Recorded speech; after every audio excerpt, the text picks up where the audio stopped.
All right, y'all. Let's break down. Good morning. Let's break down Luke chapter 17. So, the chapter context Luke 17 continues Jesus' teaching about how to live as citizens and ambassadors of the kingdom of God. Luke 15 describes God's love for the lost. Chapter 16 teaches earthly blessings are far inferior to heavenly rewards. Here he exhorts his followers to lead well, serve humbly, and give thanks, and watch for his second coming. In Luke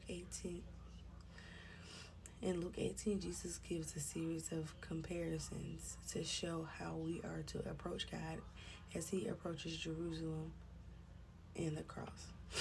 So let's get into this breakdown. In the section sometimes called Jesus' travel log to Jerusalem, Luke 9:51 through 19:27, Jesus prepares the disciples. They must be ready to witness his death and resurrection and then build the church.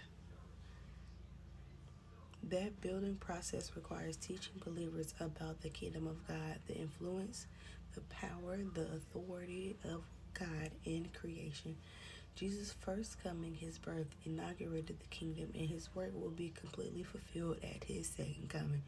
Until then, it will be the work of his disciples to live as citizens and ambassadors of that kingdom. They are to invite others in so that they can live lives glorifying God and experiencing his love and presence in eternity. I love that. Luke 17 lists several responsibilities expected of those who live in God's kingdom: proper understanding of sin, faith, humble service, thanks, and watchfulness. The travelogue is notoriously difficult to organize. However, Luke 16:1 through Luke 17:10 seems to detail behaviors which do not reflect kingdom living. Luke 17:11 through 18:34 is a third of four groupings that start with a miracle and continue with more general teachings about the kingdom. These teachings are not necessarily presented in strict chronological order. If Luke found an event or a lesson that matched the passage's theme, he had no problem inserting it. The orderly account Luke promised Theophilus is often thematic, not always chronological. Luke 1:1 through 4.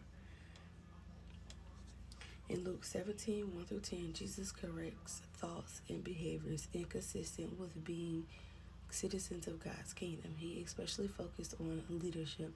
First, he speaks about the disciples' responsibilities regarding other sins. Their teaching must never tempt